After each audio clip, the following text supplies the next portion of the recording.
If you want the ultimate high-performance SUV that isn't a Lamborghini Urus, should you go for a Porsche Cayenne Turbo GT or an Aston Martin DBX 707? In this video, we're going to find out. And this is the kind of decision that someone like Ronaldo has to make. Actually, he doesn't, does he? He can just buy both. Anyway, shut up. Buy, sell, car, wow. Let's start this video in the best way possible by launching these cars to compare their performance. So I'm going to time them 0 to 60 and over the standing quarter mile. I'm going to start with the Porsche Cayenne Turbo GT, as this is the benchmark for SUV performance. Now it's powered by a 4-litre twin-turbo V8. It puts out 640 horsepower, which is 90 horsepower more than the standard Cayenne Turbo. It's got 850 newton meters of torque, and it drives all four wheels by an 8-speed automatic gearbox with launch control. So let's do this. Let's launch it. Oh man, this thing just hooks up. Whoa, it's nuts. 0 to 60, 3.14 seconds. The standing quarter mile, what we got? Whoa! 11.41 seconds. Whew. That's going to be tough for the Aston to beat.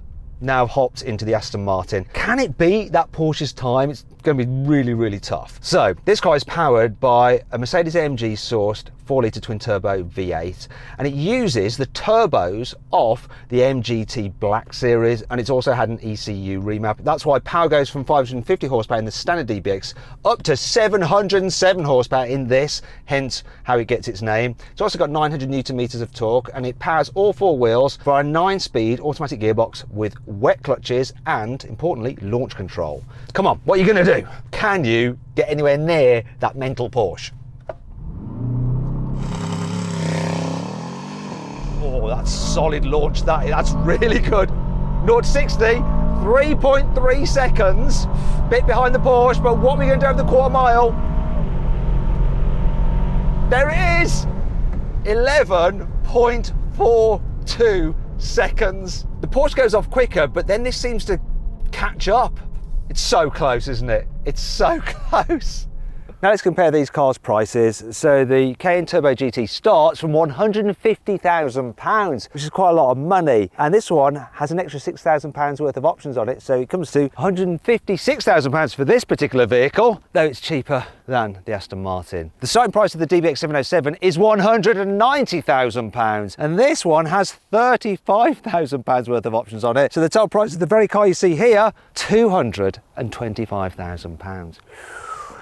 Now let's compare these cars' designs. The Aston DBX is the most sleek looking and less boxy of all the SUVs. I like the design of it, but for this 707 version, they've spruced it up a bit. So you've got a more aggressive nose with a big front splitter, some vents, a larger grille. Also on the bonnet, you've got some little fins in the bonnet vents. Moving down the side, you've got 22-inch alloy wheels as standard, though these are on the optional 23s. Speaking of which, this has an optional carbon upgrade pack on it. The 707 also gets some special sportier side skirts, and round the back, you're getting a large diffuser, larger quad exhaust pipes, a more pronounced integrated ducktail spoiler, and a larger roof spoiler. Yeah, I think this is a good looking SUV. The Cayenne Turbo GT is based on a Cayenne Turbo Coupe, so it's got a slopier rear end than the standard Cayenne. They've made it look more aggressive with some bigger air intakes at the front. You've also got some 22-inch alloy wheels which come in this lovely gold. The roof is made out of carbon fibre, so too are the mirror caps, and round the back you get a pronounced carbon fibre diffuser, and that's all standard. You don't have to pay extra for the carbon fibre on the Porsche like you do the Aston Martin. The best bit on this though has to be its twin titanium exhaust, which is centre mounted for the Turbo GT. Look at the blue hue on them.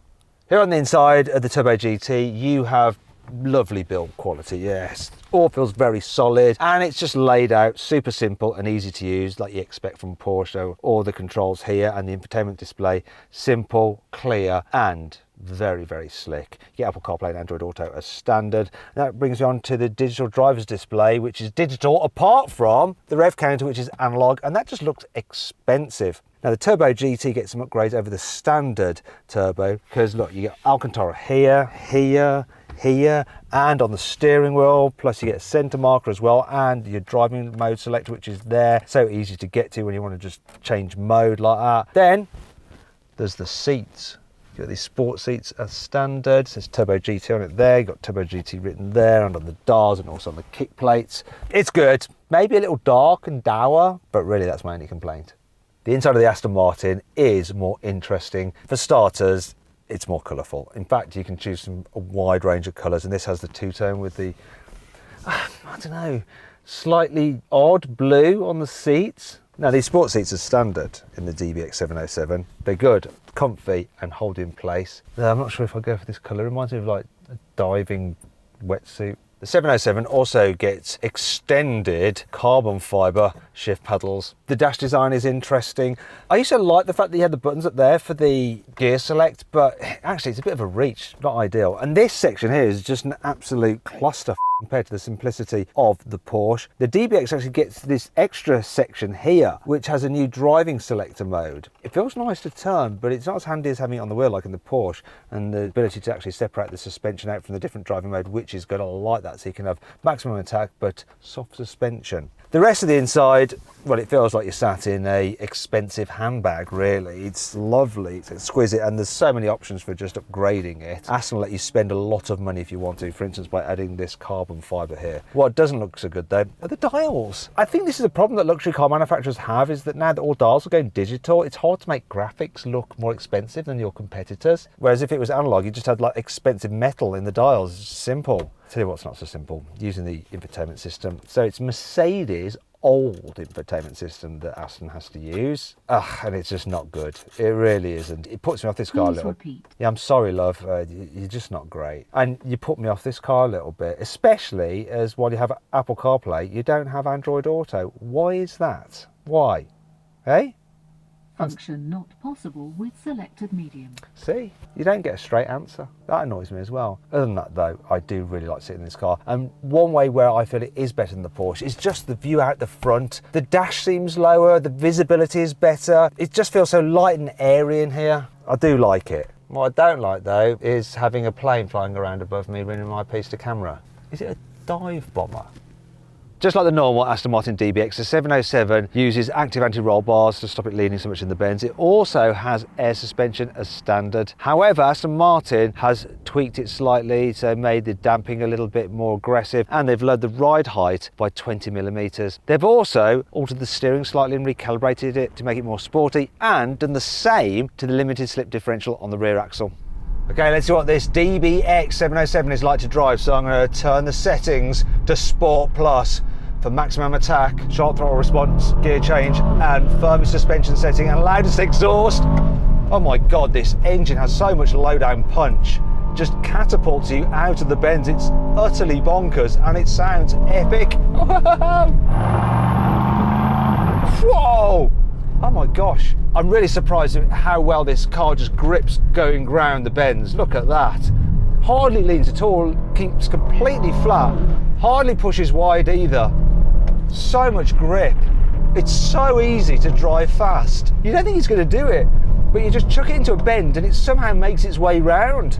Right here, look. I thought I'd be just steering off over there into the grass, but no, it just hooked up.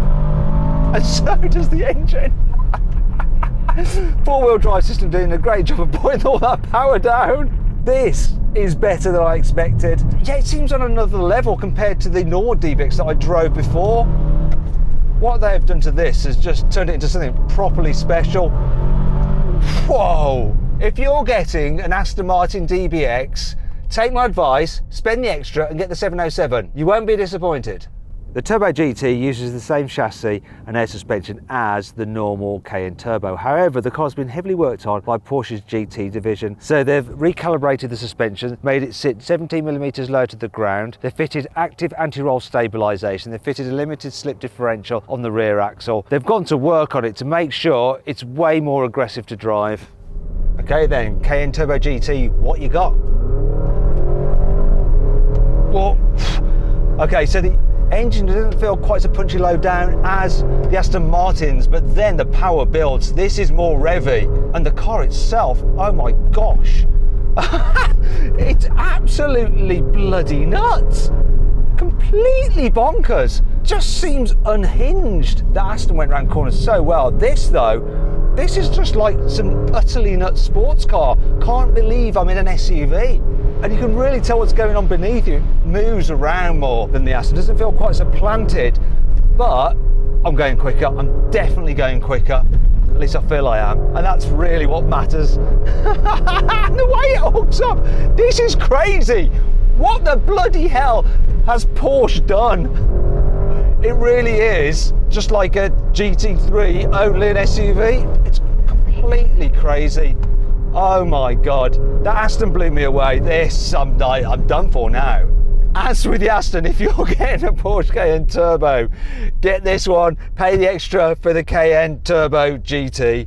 Now let's have a listen to what noise you can make with these cars when you rev them at a standstill. Let's do the Aston Martin first.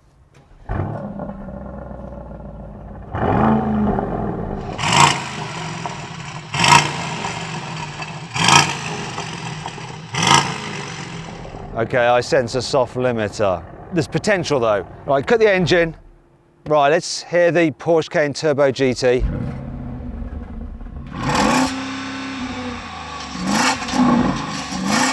Oh, another soft limiter. What? Stop! Why is the world coming to? All these bloody soft limiters just ruining performance cars. Anyway, which do you think sounded the best? Let me know by voting in the pinned comment. The Turbo GT gets carbon ceramic brakes as standard. You've got 440mm discs up front, gripped by 10 piston calipers. At the rear, you've got 410mm discs gripped by 4 piston calipers. The weight of this car is 2,220 kilos, which is 20 kilos more than the standard Cayenne Turbo because of those extra mechanical bits to improve the drive. Shall we see how well this Porsche actually brakes out in the real world? To do that, I'm going to do an emergency stop from 60 miles an hour. Got to say the brakes on this car are lovely. They feel great, they're really strong. Maybe a little bit grabby at slower speeds, but other than that, ace. Anyway, let's do this emergency stop. Let's see how quickly it can come to a complete standstill. 60, there we go.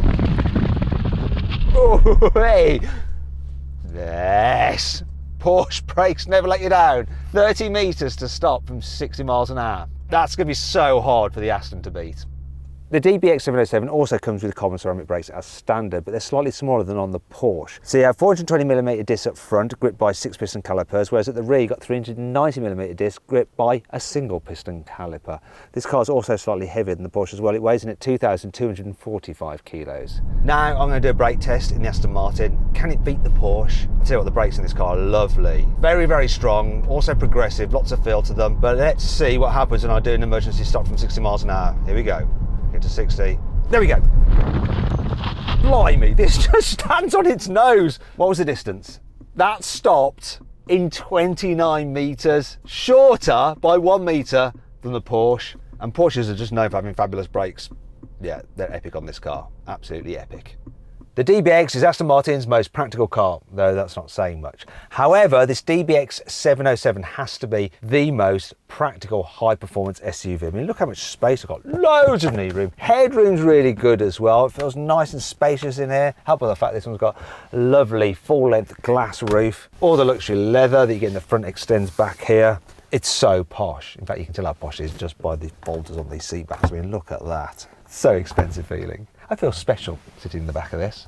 Feel even more special driving it, but still, great car to be chauffeured in. Here in the back of the Turbo GT, there's plenty of knee room. Headroom is not as good as in the Aston though. What's also not so good is that you can't get a third passenger in here because you have this tray instead. Bit of a shame because these seats are nice with the Alcantara on them, like in the front and the Turbo GT. So it does feel expensive, though not as expensive as the Aston. And this folder on the seat back does illustrate that. So it's nice compared to other cars, it's expensive and it's actually more practical than the Aston, but it just doesn't feel as special. What I'm also missing is that full-length glass roof. Obviously you can't have it fitted to this car because you've got a carbon roof instead, which does help lower the centre of gravity for improved handling. But if you're a rear passenger, it just feels nicer and more spacious in that Aston Martin because you've got more glass. Anyway, shall we do something a little less sensible? Now let's see what this Porsche is like if you want to hoon around and do some skids. So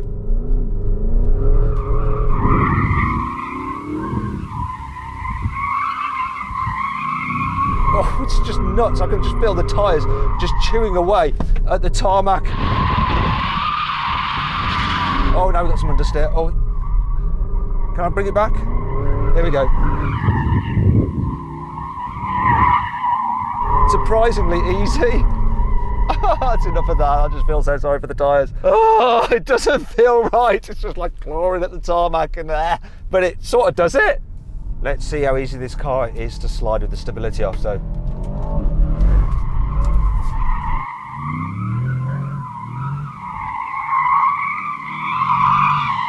Actually, not too bad really. See if we can go the other way. Come on.